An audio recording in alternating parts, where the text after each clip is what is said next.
Hi, I am Eunice Pelorina and today I'm going to discuss about the cervical cancer.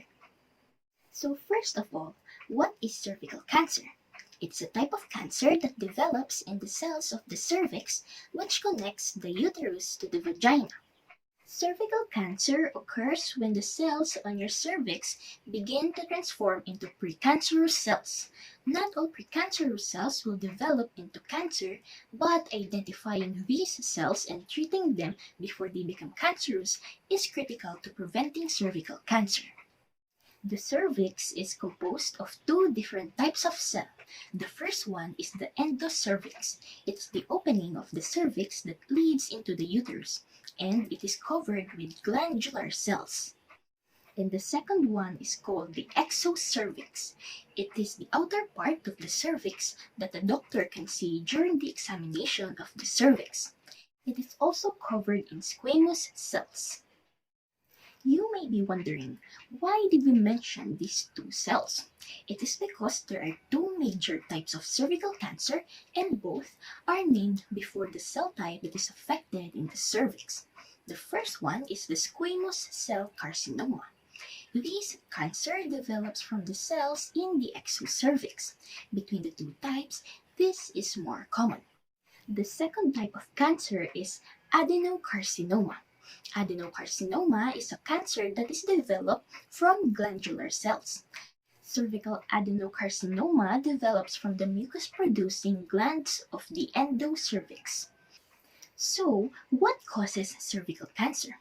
Most cervical cancers are caused by the virus known as the human papillomavirus or HPV. It is a common virus that is passed from one person to another through sexual intercourse. There are over 100 types of HPV, and 13 of them have been linked that it could lead to cancer. So others might be wondering, I haven't been sexually intimate with someone before. Does that mean I can't get cervical cancer? Well, unfortunately, the answer is no. Penetrative sex is not the only way to transmit this disease.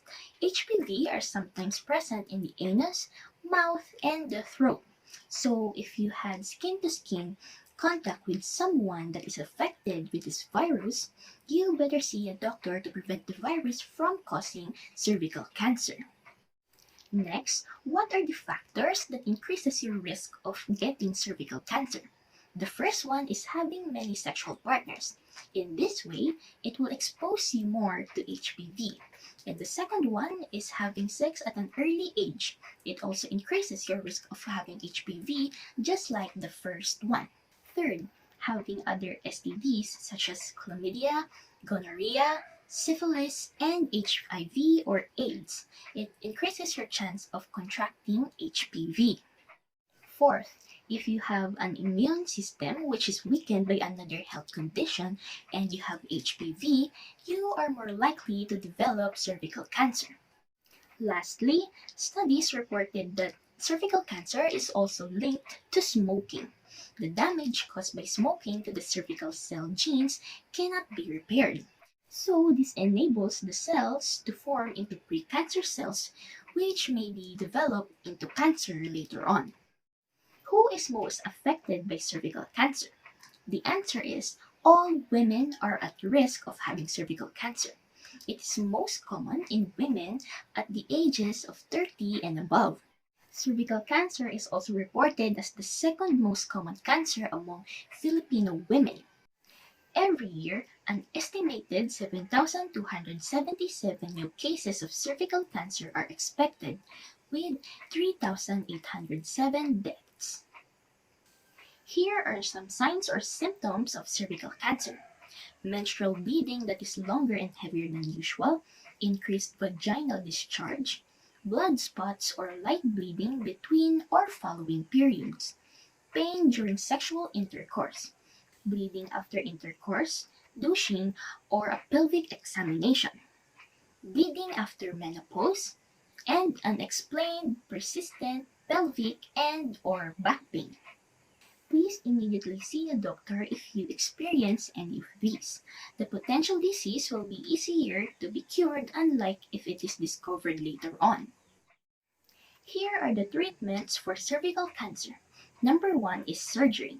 Surgery is typically used to treat early stage cervical cancer. Second is radiation. This therapy employs a high power energy beam to kill cancer cells. And the third one is chemotherapy. Chemotherapy is a type of drug treatment which employs the use of chemicals to kill cancer cells. This is frequently combined with radiation. These treatments are really expensive, so medical professionals strongly advise that we must take care of our body to prevent such disease. Speaking of prevention, here are some ways women can do to lessen the risk of cervical cancer. Number one is getting the HPV vaccine. This protects us against the different types of HPV that most often cause cervical, vaginal, and vulvar cancers. HPV vaccination is recommended for preteens aged 11 to 12 years old up to 26 years old. These can also be given starting at age 9. However, some adults aged 27 to 45 years old who have not yet obtained the vaccine may decide to get the vaccine after speaking with their doctor. Number 2. Do screening tests. Pap smear and HPV tests are the most common tests that can help to prevent cervical cancer and to detect them early. If you have a low income and do not have health insurance, public hospitals may be able to get you free or low-cost screening tests. Third, quit smoking. Number 4, practice safe sex using condoms. Condom use has been associated with a lower risk of cervical cancer. And number 5, limit your number of sexual partners. This will lessen one's exposure to the virus. Thank you for joining me today. I hope you learned something about this type of cancer. Thanks for watching and have a blessed day.